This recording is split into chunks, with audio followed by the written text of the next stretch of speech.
What if I told you two people can start life with nothing? Same broken neighborhood, same struggling family, same empty bank account. And 20 years later, one is financially free, and the other is still working the same job, still stressed every Sunday night, still wondering where the month went. No special talent, no lucky break, no inheritance, just one invisible difference. And that difference is not what most people think. Most people believe money comes from hard work. And yes, hard work matters. But here's what nobody tells you growing up. There are people in this world working 12, 14 hours a day, in factories, on construction sites, driving through the night, and they are still broke. And then there are people who seem to work less, live better, and keep growing every year. Why does that happen? Because the real game is not how hard your hands work, it's how your mind thinks. And today, I'm going to show you exactly where the two paths split, because once you see it clearly, you can never unsee it. Let me start with a story, and I want you to think about whether you know someone like this in your own life. There were two friends, Marcus and Daniel. Same city, same college, same degree. They both graduated and landed jobs at the same company, both making $3,000 a month. From the outside, their lives looked identical, but inside their heads, something completely different was happening. Marcus would get paid on the first of the month. He'd pay rent, pay his bills, buy groceries, maybe go out on the weekends, and whatever was left over, he'd spend it because he'd earned it. He deserved to enjoy it. Daniel did something that felt almost strange at first. Before he spent a single dollar, he sat down and asked himself one question. How can I use this money to make more money? Some months he invested in index funds. Some months he took an online course to upgrade his skill. One year he used his savings to start a small side income online. Nothing dramatic, nothing overnight. But 5 years later, Marcus was still living paycheck to paycheck. One unexpected car repair could completely ruin his month. He was exhausted. And the worst part? He felt like he was doing everything right. He was working hard. He was showing up every day. Daniel, on the other hand, had built 3 small income streams on the side. His investments were growing quietly in the background.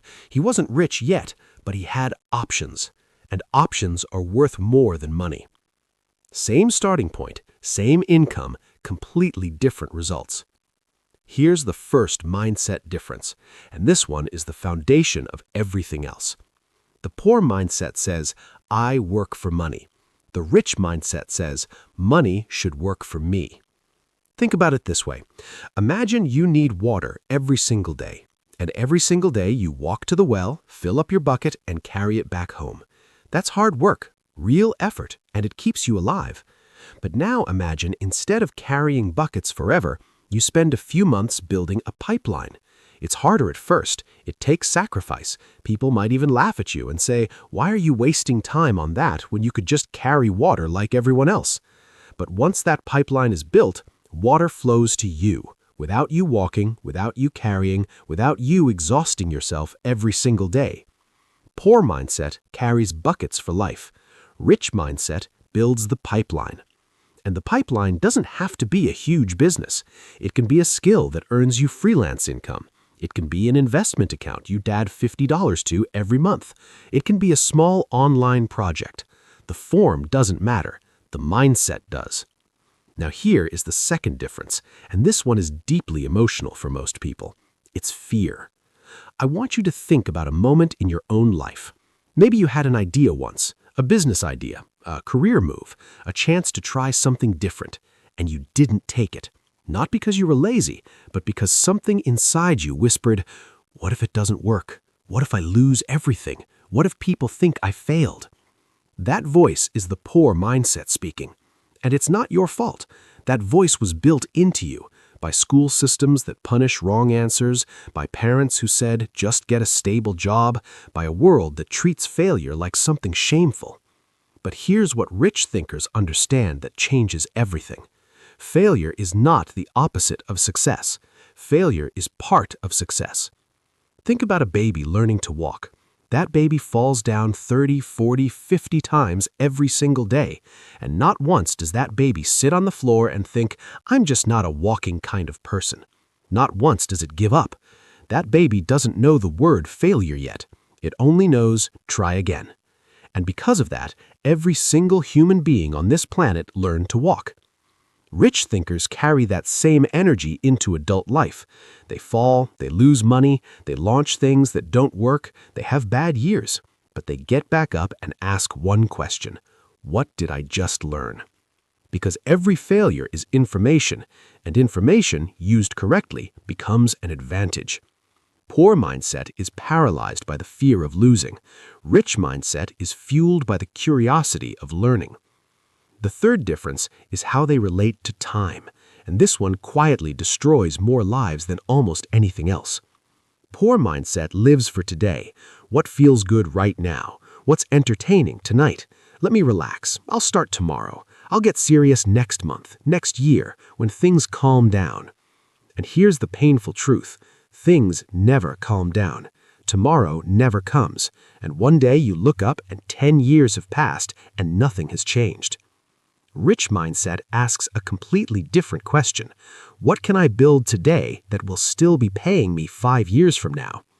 Now, I'm not saying never enjoy life. Enjoyment is part of living, but there is a massive difference between spending 4 hours watching random videos that give you nothing versus spending one of those hours learning a skill, reading, building something, or simply thinking clearly about your financial future.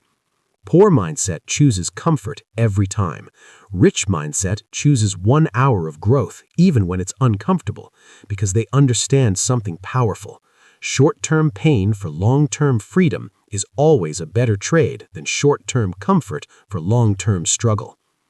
The fourth difference is control, and this one changes how you react to everything in life. Poor mindset blames the outside world. The economy is bad, my boss doesn't like me, I didn't get the right opportunities, I was born in the wrong place. And maybe some of that is even true. Life is not always fair. Not everyone starts from the same place. But here's the problem with blame. Blame feels satisfying in the moment, but it does absolutely nothing to change your situation.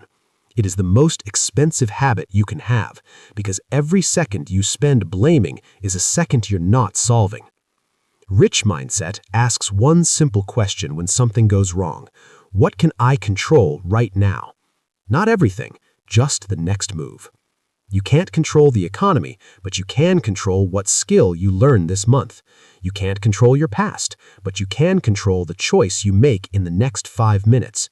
You can't always control what happens to you, but you can always control how you respond. And that response, repeated over months and years, is what separates the two paths. Here's what I want you to sit with before this video ends. You don't become financially free by working harder than everyone else. There are millions of people working harder than you and I combined, and they are still struggling. The shift happens in the mind first, always. If you think like everyone around you, you will live like everyone around you. If you think like money is something you chase, it will always stay one step ahead. But if you begin to think like money is something you build systems around, something that should work for you, something that rewards patience and smart decisions, then everything starts to slowly, quietly change. So, before you go to sleep tonight, ask yourself one honest question. In the last month, have I been carrying the bucket or have I been building a pipeline? And if the answer is buckets, that's okay, because now you know the difference. And knowing is always where it starts. If this hit different for you, don't just let it be a moment. Save this video, come back to it, and start with just one idea, one small shift, one new habit. Because big financial change never starts with a big move. It starts with a different thought. And you just had one.